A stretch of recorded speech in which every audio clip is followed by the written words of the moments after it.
Etepu, Assalamu alaikum, Namaste, Haru Nefer, Grand Rising. May Buddha bless you. This is Qesankh Keperu with another video for you. And in this video, we're going to talk about how to contact your spirit guides and ancestors.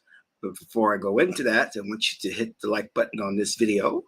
This is your first time to my channel. Welcome. Hit the subscribe button to get notifications on when I go live and when I upload recorded videos. If you want to know more about my spiritual teachings, scroll down below and click on one of the links for the free ebooks. You can download them today and start reading them. However, if you want to follow that rabbit down the rabbit hole and see how deep it goes, you can become a Patreon supporter for as little as $1, $5, $20 per month. It's up to you, and you can cancel at any time. You'll get exclusive videos on the spiritual and esoteric videos that will teach you how to meditate, proper breathing exercises, how to put together a magical amulet, how to contact the ancestors in detail, how to invoke a spirit for your protection, how to do a money ritual, how to do self-hypnosis to curb your overeating and maybe your any type of addiction. And if you're an austere level supporter, you'll get all your oracle readings for free. So become a Patreon supporter today. Last but not least, share this video with family and friends so we can get the revolution started. Haru Nefer, how are you? Very early this morning. What time is this? About 6:21, early morning. And this is the ideal time for doing what? I will explain that. But typically I do get up early to meditate and start my day. Meditation is really, really good first thing in the morning and right before you go to sleep. What happens is it seeps into your subconscious mind and it impregnates your spirit to give birth, like Osset or Isis, to Haru, give birth to your will or give birth to that which you desire or your objective, okay? And one of the reasons why I point this out about the time is because we're going to be talking about spirit guides and ancestors. So how do you contact them? How do you work with them? How do you speak with them?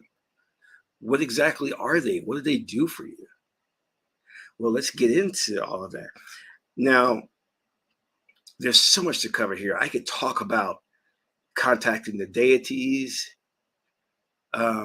elementals, interdimensional beings. I mean, we can get into all of that.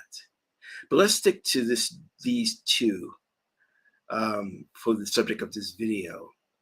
I recently did a video for Patreon, and I did it because a young woman who I had been working with on a one-on-one basis revealed to me that even though we had been working together for over a year, she has not really done any oracle readings. And I asked why, and she said because the last one she did, it was very, very frightening. It wasn't favorable. So she kind of shied away from it. And I spoke to her about the idea that when you do an oracle reading, there's no such thing as a good oracle reading or a bad oracle reading. You must keep that in mind. You could take a bad oracle reading and you can spin that and work it into a good oracle reading, and vice versa. You can take a good oracle reading and sit back on your laurels, and next thing you know, you're out of luck. You know, you're broke. You know, you've had a car accident. Something's bad has happened. And you go, but the oracle said things were good and things would go well. Yeah, but you didn't do anything to help facilitate that good reading, you know? But here's the point I want to make. Let's say we get a negative reading, or what we call a negative reading. You must remember that we have assistants, and this Western screwed up world does not want you to believe that in the existence of things that cannot be perceived with the normal eye. See, our vision is very, very limited in what we can see. We cannot see all spectrums of the electromagnetic field. So there are beings and entities that exist right in front of us. And some of them are spirit guides and ancestors. And because we have not opened up communication with them, they're not actively working in our lives. So when you get a bad oracle reading, is what I was telling her, you have resources to fall back on. You have your spirit guides and the ancestors to call upon to help you, because you're going to be facing some challenges as indicated by the reading. And she, of course, didn't do meditations or anything because that frightened her as well. So you have to do the work. Now, a lot of times these spirits and these ancestors will reach out to you. If you have been already on the path, meaning you have been studying the Kemetic spiritual tradition, or you're into the New Age movement or esoteric knowledge, many times those spirits and ancestors will reach out to you, but you won't see it because you are not looking at synchronicities. You may see them and just think they're weird coincidences, and you're not putting two and two together. This is a really big problem, especially in the Black community, with the idea of connecting the dots and looking at things from a very detailed, logical perspective. Because when you start to connect the dots and look at those synchronicities and pay attention, especially with your uchat, your third eye, you'll start to see that these are not merely coincidences, that something is going on. And for a lot of people, that frightens them. When Medusa reached out to me, I ignored the synchronicities at first, but then I kept seeing pictures of her everywhere. And I went to the oracles and asked the oracle about that. And the oracle was very straightforward, that she wanted to open up communication with me. And I was like, wow. And I usually didn't follow those stories from Greek and Roman, we can say, mythology. But I can bet you this, if she's reaching out to me, it predates those civilizations, or she predates those civilizations, which is a wonderful thing. And then this led me to large groups that actually came together to worship her, and I didn't know that. So you're going to see some phenomenal things once you start on this process. And they'll be there to, number one, help you in the physical world if you are getting challenges.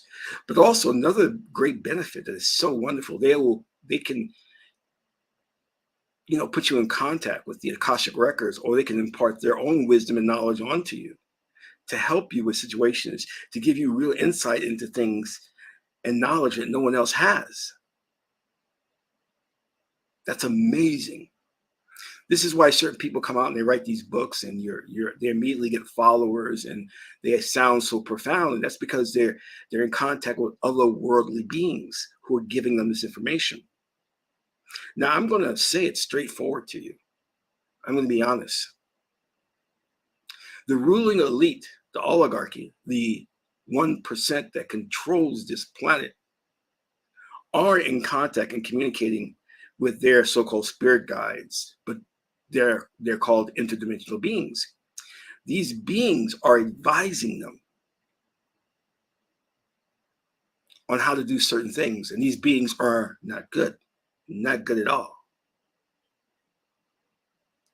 And they have been working with these beings for hundreds of years. And someone asked David Icke this question, and he gave the perfect answer. The person said, well, if the ruling elite oligarchy has been working with these interdimensional beings,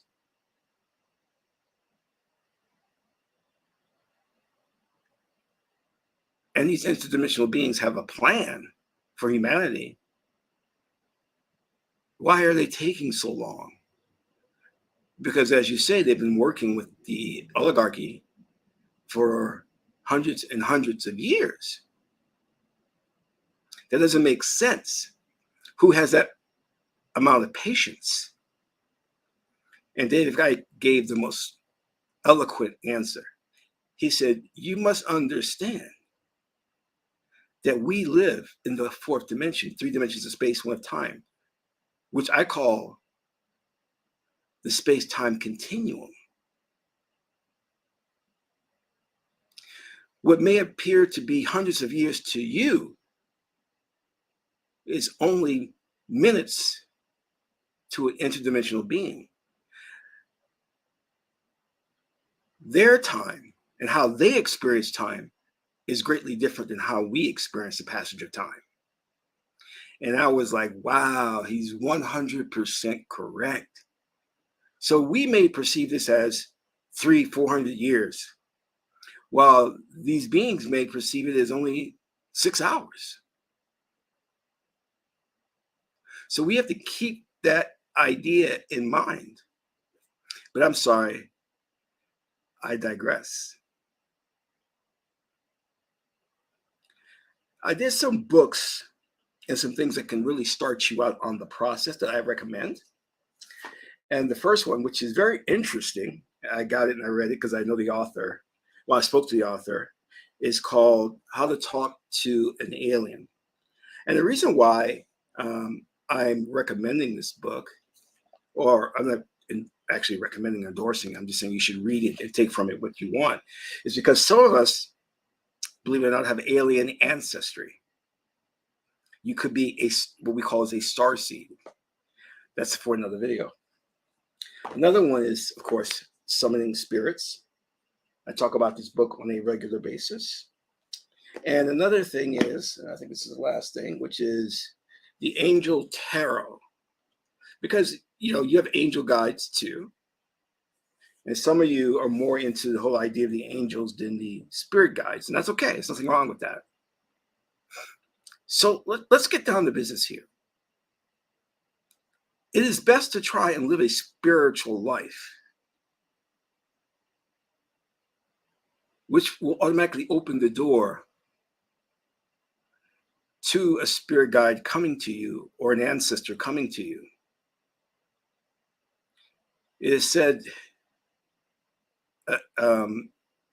by those of the Islamic tradition, if you take a step toward Allah, something of that nature, Allah will take 2 steps to you. These spirit guides, angels, ancestors, do want to talk to you and do want to open up communication, but they need to know that you are receptive to them, so they wait for the right moment.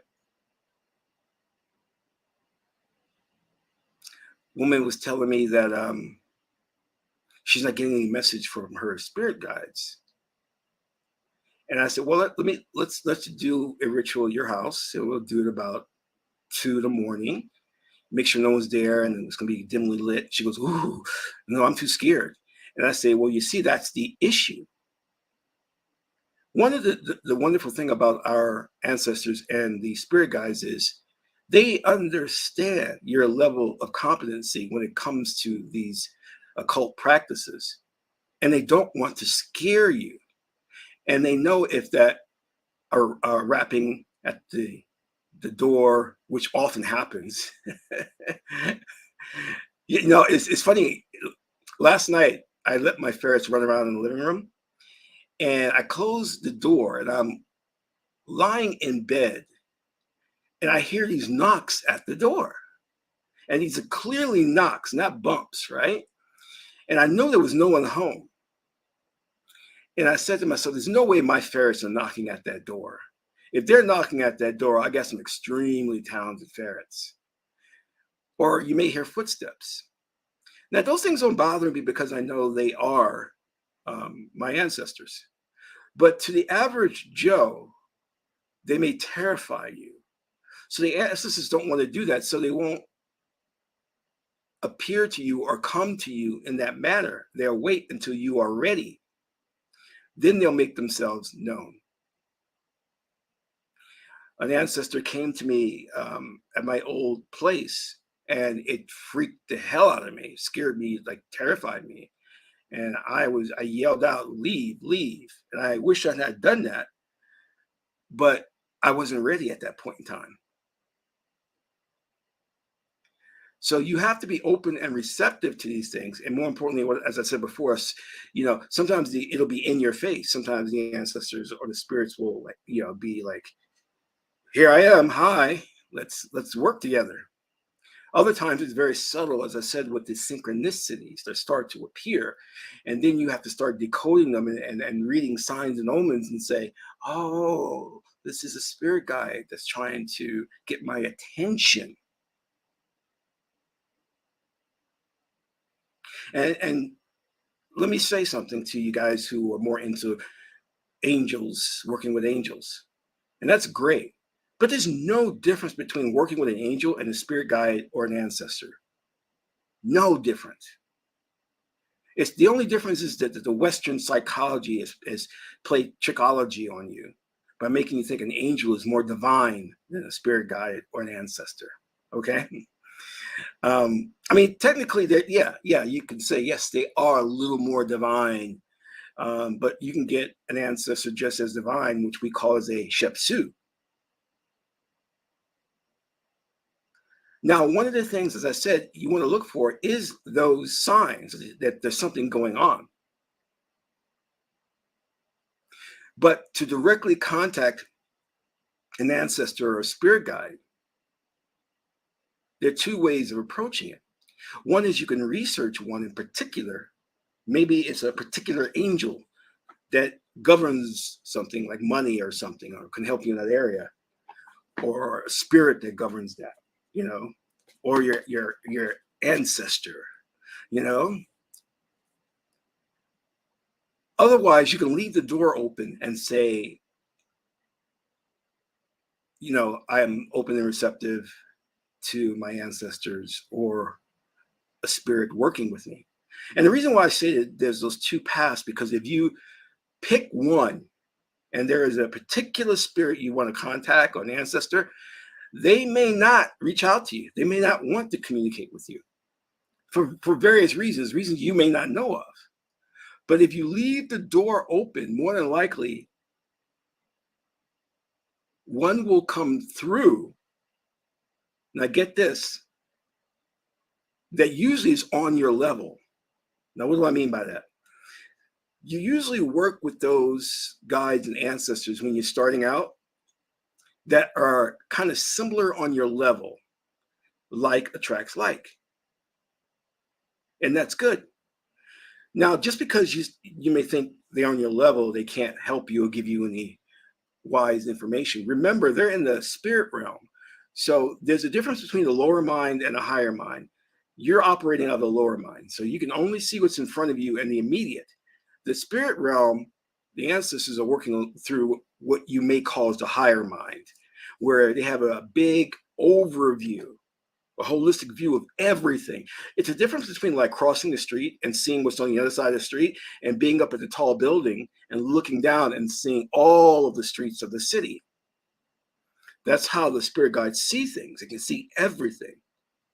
They can see all the space-time continuum scenarios. And they can forewarn you of things that are coming up.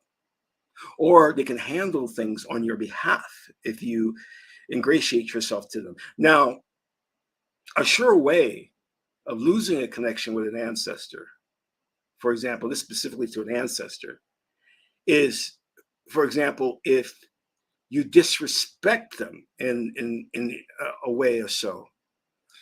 For example, you go see the movie The Woman King. Well, that's kind of like very, very disrespectful to your ancestors because that movie's propaganda. Or you see a movie like The Exorcist and you believe it's real. That's very disrespectful. I mean, you can enjoy it as entertainment, but understand that, hey, you know, that's not how it really is. And the Hollywood has an agenda, which is to scare you, to keep you from exploring the metaphysical realm. That's their job, to scare you away from that. Meanwhile, behind closed doors, like in Stanley Kubrick's films, Eyed Wide Shut, they're doing rituals and contacting the interdimensional beings. They're doing all of this. This is how they've amassed so much knowledge, especially technical wizardry that we're so fond of. But I digress. So I spoke about earlier, getting up early around 6 in the morning.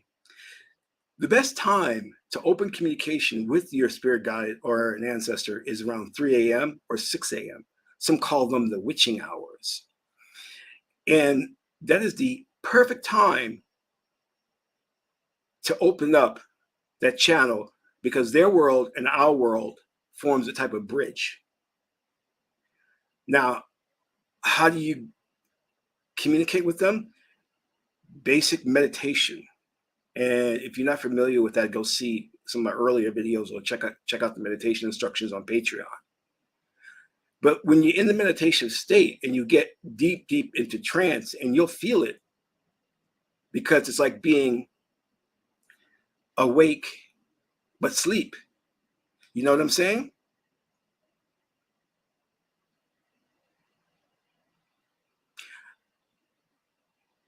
Oh, I gotta speak on this one. Armetta, forgive me if I mispronounce your last name.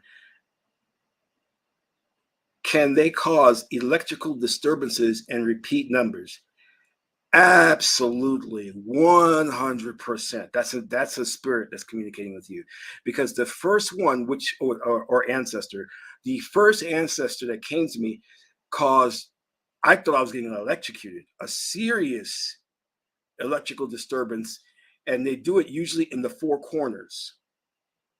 So that's right down their alley. That's a telltale sign that you're dealing with a spirit or an ancestor. All right. So you'll sit in your meditation state and you'll meditate. You'll be repeating your mantra. And remember, your mantra could be anything, you know. It could be counting backwards, you know. It could be, I am a wealth magnet, you know. And when you find yourself drifting off into that state of slumber, but still fully awake, you then ask the ancestor or a guide to come to you, that you would like to work with them. And more importantly, you want them to identify themselves, because you have to know who they are and who you're working with. Now, you'll do this as often as you can, twice a week, 3 times a week, until you start to see the signs of synchronicity or the strange noises. I mean, I hear so many strange noises that it's almost to the point of where it's bad, because I start to ignore it. And I have to remember that those are important signs, you know, because I'm so used to paranormal activity happening wherever I go. Happened in my last place, happens in this place. So I know that it's, you know, I'm a bridge. I meditate so much, especially at 3 a.m. and 6 a.m., that they know that they're welcome here. Now, I want to be real with you. You have to communicate with them and ask them who they are. Now, this is done through the oracles. You go to Oracle and you can communicate directly with them, or you can ask Tahuti and say, who is this that made this knock at my door? And then you take it further by, if you are a spirit, as the Oracle says, where are you from? Were you originally human, or were you always in the spirit realm? The reading there. What can you assist me with? Is it wisdom? Is it physical resources that I can gain by working with you? Now, I like personally, when I work with my guides, the advanced knowledge they give me. That's what I really love. But that doesn't mean that in times of difficulty, I do call upon them to help me out in situations. You know, I had a court battle, and I was like, oh my God, this is going to be difficult. You know, my lawyer says it's going to be a challenge for us to win this, you know. And then you call the spirit guide, and lo and behold, you win. That's the great thing, you know. I remember I called some friends, and they were witches, you know, or well, practicing. I shouldn't call them that. They don't like to be called that. They practice the tradition of Wiccan.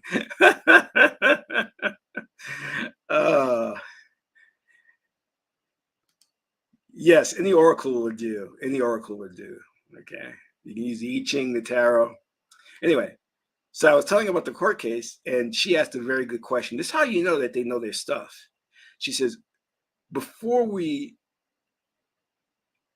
put the things together to help you win this case and get the spirits on your side, are you in the right? And I'm like, yes. And it was like,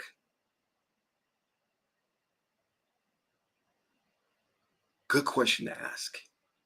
Good question to ask. Because if you're doing something wrong and you're trying to get out of punishment, it's a tricky situation. There's some karma that may be involved in that, just to let you know. All right. Not that you can't get out the situation, but I'll let you know you're going to have to pay it back somehow.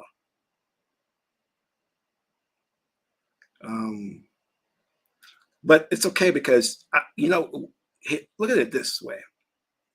I try not to judge anybody. I have people come to me who are addicted to drugs, who've cheated on their wives, who've stolen, who have very warped beliefs, who in many cases disrespect me. But I try not to judge them. I try to help them. And sometimes that help means excommunicating them, not talking to them anymore, because I don't want that energy around me. You know? So you must be fluent with the oracles or go to a good diviner.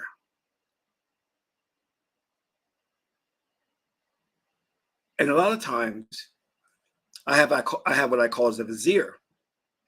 You may hear that term in movies of the ancient times, like ancient Egypt, ancient Rome, or Greek society, called especially in the Dark Ages, a royal vizier is just an advisor. So I have a vizier, and he's really, really good, also psychic too. So I'll ask him to do the readings for me. And he goes, well, Qesankh, aren't you really good at the oracles? Yeah, but you see, I still have emotions that can color my readings. Because if I want something to turn out a certain way, I'll probably tend to read my oracle reading more favorably than I should. And by having my vizier do the reading, he's going to look at everything objectively. And sometimes I'll tell him to do the reading and not tell him what the actual issue is. And he'll come back and say, oh, this is an issue, a property issue. I'm like, Jesus, you're good. And he'll figure it out from the reading. I came to him this is about 2 years ago when my ancestors appeared. Apparitions appeared before me, made me very nervous. And I contacted him. I said, can you do a reading and find out, were those my ancestors or were those like dark beings? He's like, oh, no, it's cool. Those were your ancestors. They were appearing before you.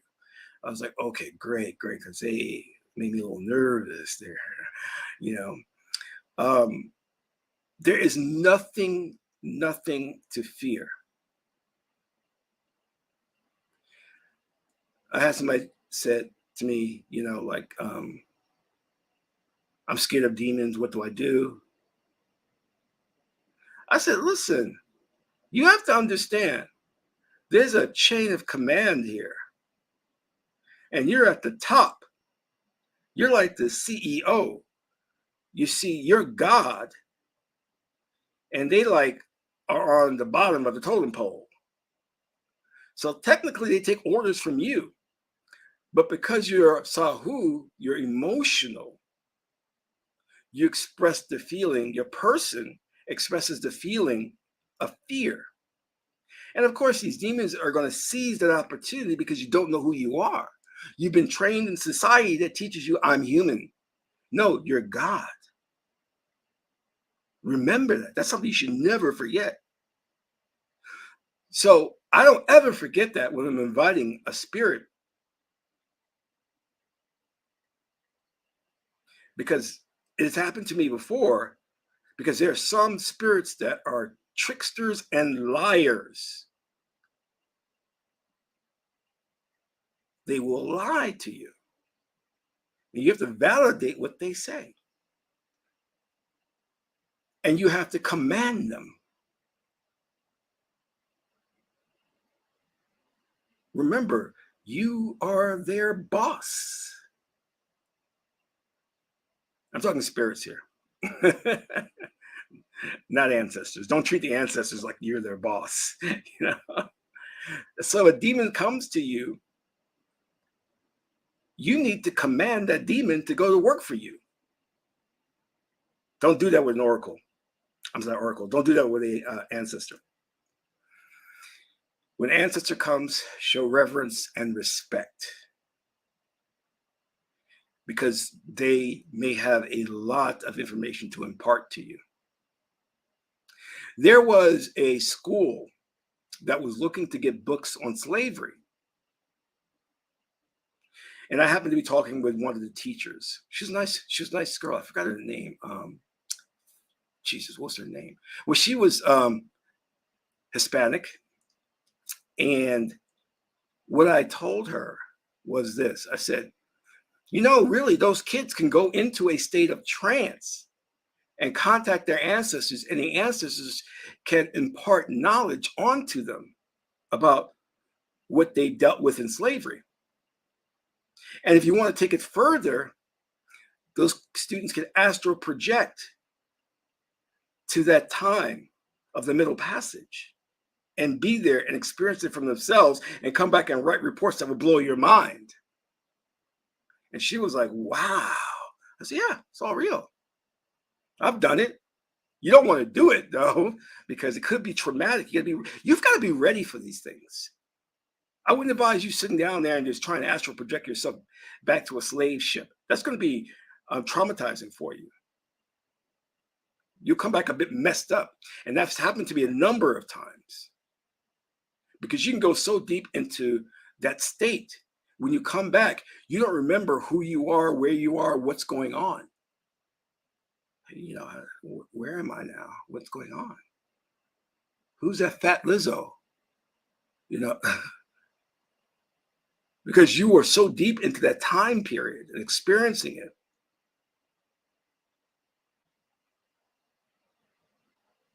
And you're going to bring back wisdom and knowledge. And I'm going to say something to you, and I want you to all fully understand this. And I say it with a heavy heart, as in the judgment scene of Ma'at. There are those of us who have projected our consciousness into the future and seen future. And I'll tell you, most of them, 99.9% or whatever, have come to the same consensus. Are you ready for this?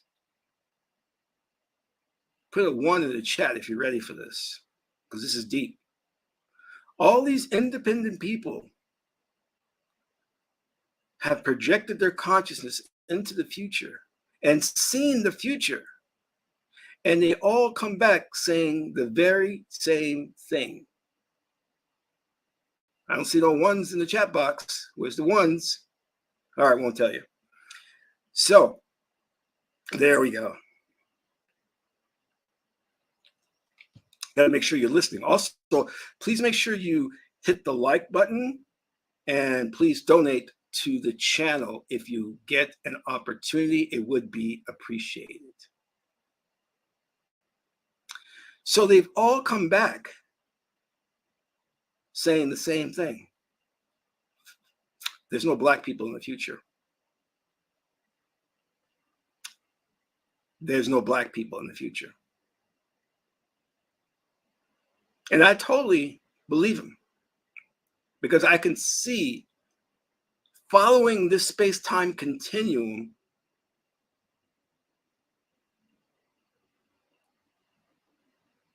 how we're somewhat doomed. And believe me, that's not an easy thing to admit. One guy who wasn't even thinking about race or anything of that nature, when they questioned him, he was white, about anything unusual in his vision that he saw in the future. And he replied was, yeah, I didn't see any black people.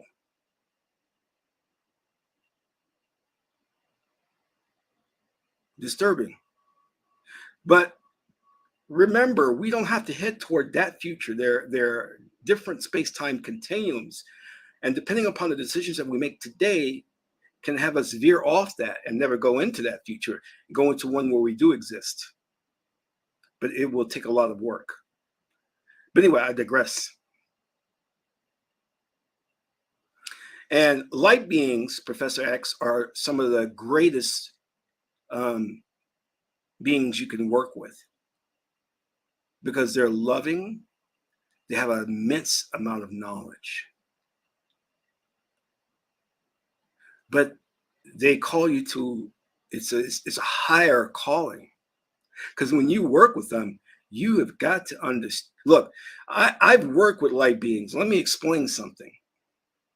Because we're living in a very, very toxic world. And I may end with this. A very toxic world, very toxic. And when I'm working with the light beings, I remember someone doing me wrong. And me having the opportunity to get back at them and correct their behavior. Light beings were like, no, don't do that. I was like, but why? They were like, you have to love everyone and hope for the best for them. Retribution, revenge is not something you need to do. And you're operating out of revenge. You're operating out of the ego. Let it go. And I was like, oh, but I have them right at the palm of my hand. I can get back at them. I can get back at them. I can do so much. And they're like, no, let it go. And for a lot of people, that's a very difficult thing to do.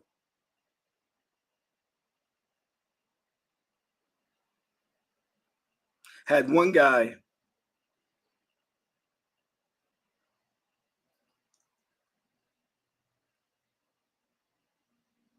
verbally accost me, and I was about to let go on this guy. And the light beings were, walk away. Walk away. Let it go. Yeah, you could probably beat the crap out of him, but walk away. And if you read the i-ching, a lot of their wisdom is along those lines. It is about leading a life of enlightenment, not based in the ego. Teaching others how to be kind and loving by being that yourself. So those beings are very, very high if you're going to work with them.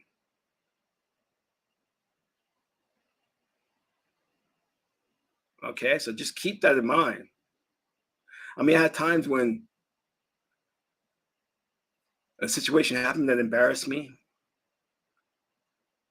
In an interview I had, the interviewer was trying to embarrass me, and I wanted to get back at that interviewer. And light beings were like, no, just remain cool and walk away. You don't see these things are not that important. And when you meet people who've had NDEs, near-death experiences, when they come back, they're much calmer people, and they let lots of things slide. They say it's not important. It's not important because they realize what is important in life. So just so you know, that's what it's like to work with light beings. Oh no, no one should be hurting you. I mean, the light beings are not going to tell you to let somebody hurt you.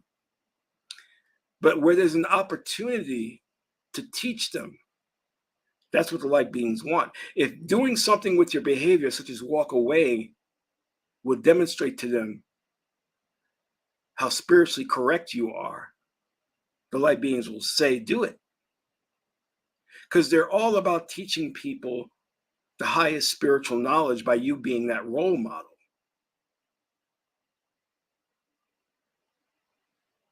You understand?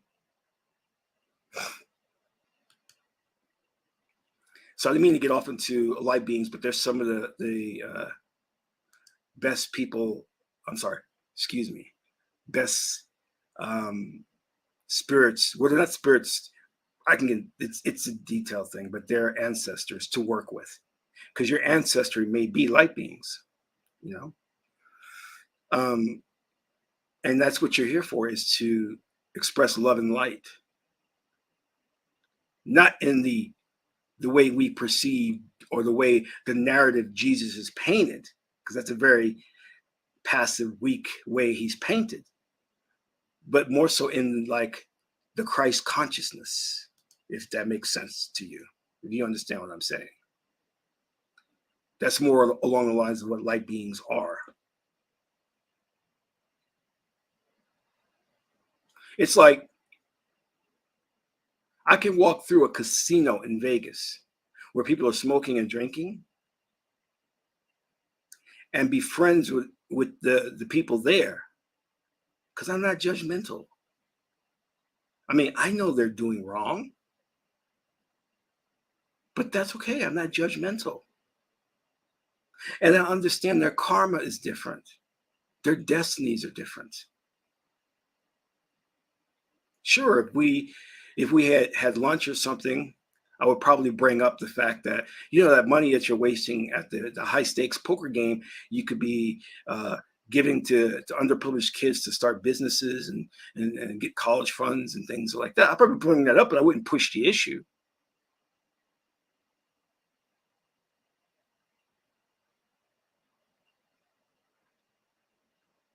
So just keep that in mind, because you see, you have some of these Christians walk around holier than thou, pointing fingers when they're the worst culprits.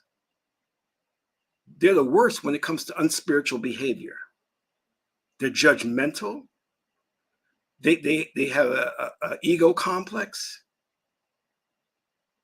They don't really follow the Bible.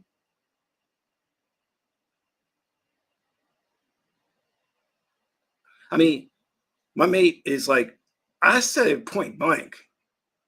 I said, there are certain spiritual beliefs I have in a relationship.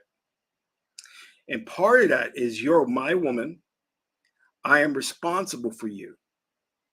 That means that before I get into an arrangement with you, I have to be able to be in a financially stable situation where I'm going to take care of you.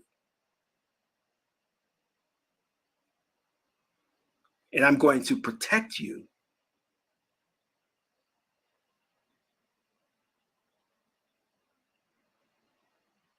But everybody jumps in a relationship. It doesn't matter. They have their own rules and just they go off lust instead of love. So anyway, so again, the best time is 3 a.m. and 6 a.m. Do your meditation. Speak in general. And if you do it consistently enough, a spirit or ancestor will come to you, whether in synchronicities or an apparition or knocks at night. Now, an ancestor or spirit is never going to appear as an ugly apparition. They would never do that. If you see that, you need to get a babalao, someone practice Santeria, voodoo, to come in and get that demon, which is more likely what it is. Get that demon out.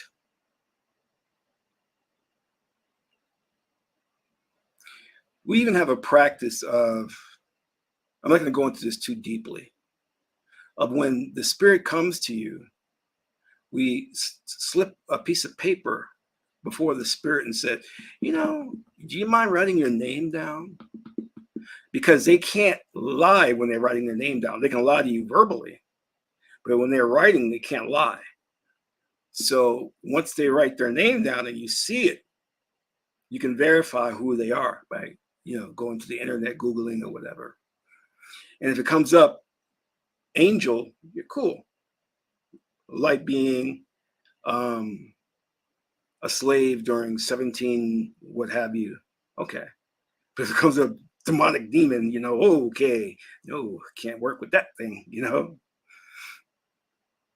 Burning a sage is just clearing the air. That's not going to get, that's not going to get rid of a demon. I mean, it just prepares the environment by cleansing it. But the demon is going to laugh at you. And you probably would piss it off. you probably would piss it off. So get a competent babalao. All right. So anyway, it's like, and the one thing you don't want to do is go to an ancestor or a spirit when you're in desperate need of something. That's like having a friend that you don't talk to, but only talk to when you need to borrow some money. This is about building a relationship, a lasting, firm relationship. So the time to do that is right now, when you don't really need anything and nothing is pressing. So that when it comes time that you do need something, you've got that spirit or ancestor in your back pocket that you can call upon for help, and they will help you. They will. They're not going to leave you hanging. Trust me. They're not going to leave you hanging. And the way they're going to help you may not be directly one-to-one correspondence. It's not going to be a Cartesian logic. You may ask the ancestor to help you with a court case, and the ancestor says, yes, I'll help you with the court case. And you walk in and you lose the case. And you'll be, wait, I thought the ancestor would help me. You know? What's going on? And you go back to the ancestor, and the ancestor says, yes, I will help you. I will get you a good judge just as soon as you file an appeal, because you need to file an appeal. And you file an appeal, and next thing you know, you're good, you're golden, you win your case, you get a lump sum of money. But on the outset, you thought everything was bad. But there were certain things that you need to do,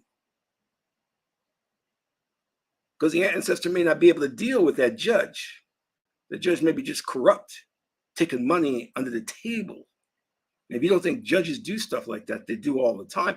Judges have agreements, backdoor agreements with the prosecution all the time. This is why young Black men go to jail in bulk. This is why we have what we call the prison industrial complex. You understand? Let me explain something to you.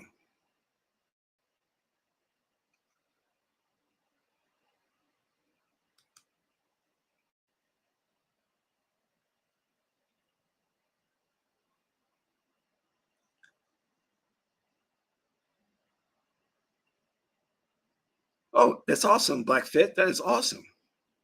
So let me explain something to you. Absolutely, Haru. Absolutely. These people who are in power, and don't you dare say white people, because the average common Joe white person is just as poor as you and just as manipulated by the system. You're manipulated to think you're inferior, and he's manipulated to think he's superior. It's all manipulation game. So let me just tell you this. Sorry. Let me take my vitamin. Let me tell you this. The ruling elite, the oligarchy, as I call them, have such technology you wouldn't even believe. When I started doing the research, and you can research it, on the technology that they have, I was blown away. And we're not just talking about fantastical flying cars and spaceships to go to Alpha Centauri. Yes, we're talking about stuff like that, but we're also talking about things that when they inject themselves, they get smarter, they get genius, IQ, they cure cancer, cure any disease, but they'll never make those things available to the public. They have the most advanced military weaponry that you're not privy to. When you see the military using the tanks and all those things are 40 years old. We have more advanced stuff than that. We've got laser beams. We've got mechanical robots that can fight in the war, but they'll never show you that. They don't want to tip their hand. It's like in poker, you don't want to show you got a good hand. You bluff.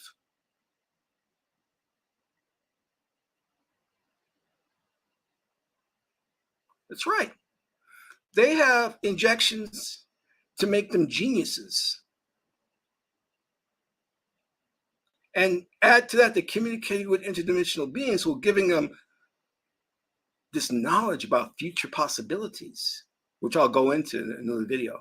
But I'm telling you, their technique is so far beyond anything you can imagine. So much so, don't you dare think you can form a revolution. Don't you dare think you can combat them with conventional weaponry. Are you stupid?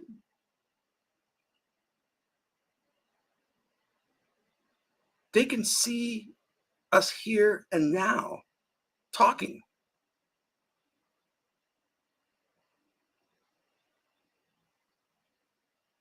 I'm not going to go into more detail because I don't want to, because YouTube will shut me down. So your only recourse to some of this stuff is reaching out to your divine ancestors and spirits for help, because they work on the metaphysical plane to where they can't be stopped by an advanced AI rocket.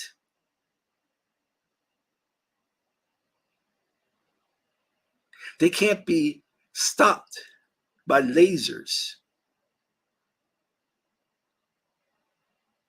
This is why you work with them.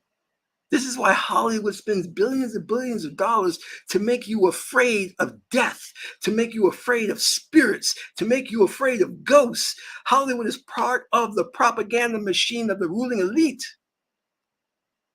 Absolutely. Angus, absolutely. 100%. 100%. I'm not gonna even say it because I don't want the algorithm to pick me up what you just typed. But I could go into a whole dissertation of the technology they have behind it and how they're using it. You don't understand? And I'm going to give you a hint that's going to blow your mind.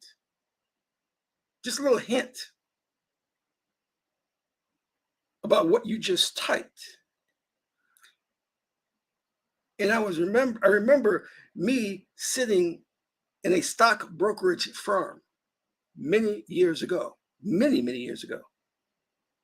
And me and another brother sitting there trying to figure out how slavery came about, what caused slavery. Because we could not see how the planet was populated predominantly by people of color, yet this small group of white people took over. And I said to him, after doing some research on my own, and I actually went to the library back then, index cards and all that. And I came back and I said to him, I know how it was done. Exactly what Angus said. That's how they did it. Anyway, I want to thank you for tuning in today. Please do not forget to hit that like button and donate to the channel. And if you like this message and you want to hear more of it, let me know in the comment box, and I'll do more videos on this same subject matter. Until then, this is Qesankh Keperu, son of Ma'at and Tahuti. Ma'at is the beautiful goddess Het Heru, also known as Hathor. Until my next video, I'm in Ra.